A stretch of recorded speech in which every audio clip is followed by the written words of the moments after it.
Pour le dire sans embâche, les époques de réveil donnent aux mauvais esprits l'occasion de pénétrer chez les chrétiens spirituels et de les posséder. Et le réveil cesse à cause des cas de possession. Les plus consacrés, les mieux qualifiés peuvent être séduits et possédés en acceptant comme divines les contrefaçons de Satan. Ceux qui ne sont pas absolument abandonnés à l'esprit peuvent échapper à la possession à forme aiguë, mais ils sont exposés à certaines formes de séduction moins caractérisées où ils tombent aisément.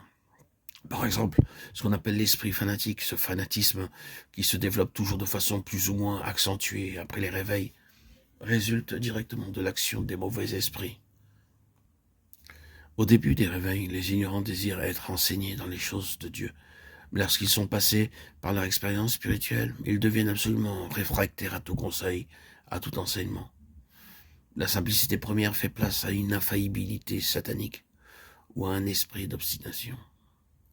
L'entêtement opiniâtre, intraitable chez celui qui est passé par le réveil ne vient pas de l'homme lui-même, mais des esprits mauvais. C'est parce qu'ils ont séduit sa pensée et qu'ils tiennent son esprit en leur puissance que le chrétien est devenu intraitable et déraisonnable. Dès qu'un réveil éclate, le but que se proposent les puissances des ténèbres, c'est de pousser aux extrêmes le vrai. Leur action est d'abord imperceptible, elle consistera en suggestion ou en impulsion à faire telle ou telle chose, à peine contraire à la raison.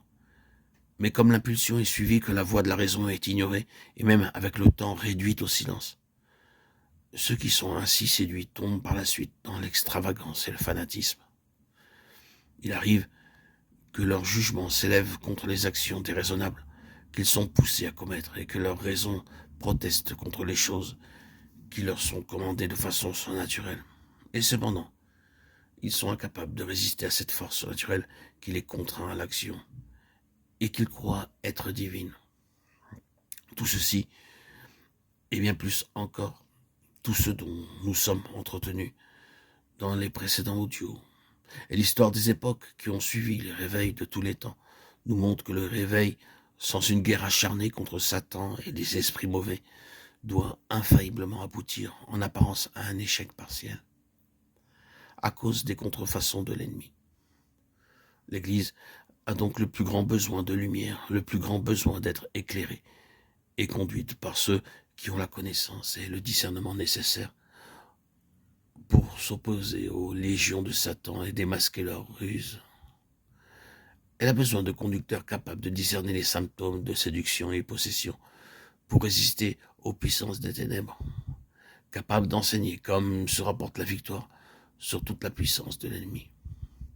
Car la guerre aux esprits du mal est indispensable à la conservation de la santé physique, à la conservation de l'équilibre mental et à l'entretien de cette puissance spirituelle départie à ceux qui ont été vivifiés et régénérés par le Saint-Esprit.